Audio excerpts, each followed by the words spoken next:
कामगार नेते महेंद्र शेटघरत यांच्या नेतृत्वातील न्यू मॅरिटाईम अँड जनरल कामगार संघटनेची घोडदौड दिवसेंदिवस सुरू आहे. कामगारांप्रती असणारी आस्था व कामगारांना न्याय मिळवून देण्याचे कौशल्य यामुळे न्यू मॅरिटाईम अँड जनरल कामगार संघटना रायगड व नवी मुंबईमधील कामगारांसाठी आधारस्तंभ बनलेली आहे. अतिरिक्त पाताळगंगा MIDC सावळी येथील HPCL व कुंभिवलिता खालापूर येथील GA स्टेल या 2 कंपन्यातील कामगारांनी कामगार नेते महेंद्र शेटघरत यांचे नेतृत्व स्वीकारले आहे. संघटनेच्या नामफलकाचे अनावरण एकाच दिवशी 9 ऑगस्ट 2024 रोजी कामगार नेते महेंद्र शेटघरत यांच्या शुभ हस्ते करण्यात आले.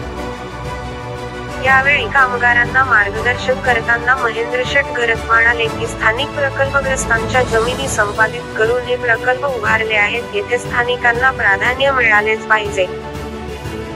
जर का व्यवस्थापन मुजोरपणा करून स्थानिक तरुणांना वेठीबिगाऱ्याप्रमाणे वागणूक देत असतील तर आम्ही कदापिही सहन करणार नाही, जशास तसे उत्तर देणार असे ते यावेळी म्हणाले.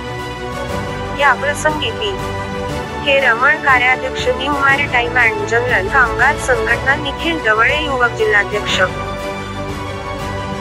अशोक मोंढे वसंत काठावळे माजी उपसभापती दिनकर देसाई सीताराम माळी दिलीप टकले रजनीकांत माळी बाळाराम म्हात्रे संतोष कोंडिलकर धनाजी कोंडिलकर मोतीराम कोंडिलकर विनायक ढवळे किरण सते NMGK संघटनेचे सरचिटणीस वैभव पाटील लंकेश ठाकूर आदित्य घरत आनंद ठाकूर अरुण म्हात्रे उत्तम पाटील चंद्रकांत ठाकूर राजेंद्र भगत तसेच शेकडोंच्या संख्येने कामगार उपस्थित होते.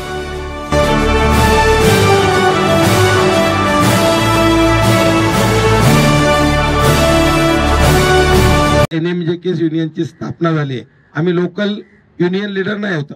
ILO जी जगाची शीर्ष संघटना आहे, इंटरनॅशनल लेबर ऑर्गनायझेशन, तिथं आपल्या देशाचा प्रतिनिधी संधी महेंद्र NMGK इंटेकच्या माध्यमातून मिळते. तिथं देशाच्या नाही तर जगाचे कायदे ठरले जातात, त्याच्यामध्ये प्रतिनिधित्व आपण भारत देशात करतो. ITF जी जगाची बलाढ्य संघटना आहे, इंटरनॅशनल ट्रान्सपोर्ट फेडरेशन, त्याच्यावर व्हाईस चेअरमन म्हणून मी काम करत आहे. असंच आम्ही हे काम करत नाही, त्यासाठी अनेक आपण वर्ष पापड बेललेले आहेत, अनेक त्रास केलेत, अनेक संघर्ष केलेत, अनेक मोर्चे काढलेत. माझगाव डॉकपासून CWC पासून सगळ्या BPCL कंपन्यांमध्ये कायमस्वरूपी रोजगार लोकांना देण्याचं काम या युनियनने केलेलं आहे. आमचा इतिहास काढून बघा, कोणी HRचा मॅनेजर असेल, IRचा मॅनेजर असेल किंवा कॉन्ट्रॅक्टर असतील, बऱ्या बोलानं तुम्ही पैसे कमवणार आणि आमचे लोक मात्र गुलामी करणार, हे बिलकुल चालू देणार नाही. आम्हाला सन्मानानं योग्य वेतन मिळालं पाहिजे, न्याय मिळाला पाहिजे आणि त्या न्यायासाठी नुसते आम्ही नाही आलो तर आमच्याबरोबर इथं स्थानिक सर्व आमचे नेते आहेत, प्रकल्पस्थांचे सर्व प्रकल्पग्रस्त आहेत, शेतकरी आहेत.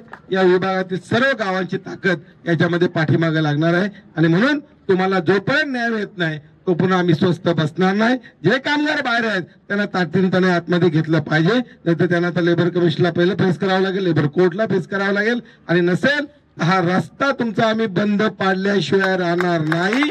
अशा प्रकारे तुम्ही BPCLच्या माध्यमातून माहिती करून घ्या. उरणला मोठा प्रोजेक्ट आहे, त्याला अनेक वेळा बंद केला, त्याच्यानंतर तिथं न्याय मिळाला आहे आणि म्हणून त्या पद्धतीनं आम्हाला करण्यासाठी भाग पाडू नका.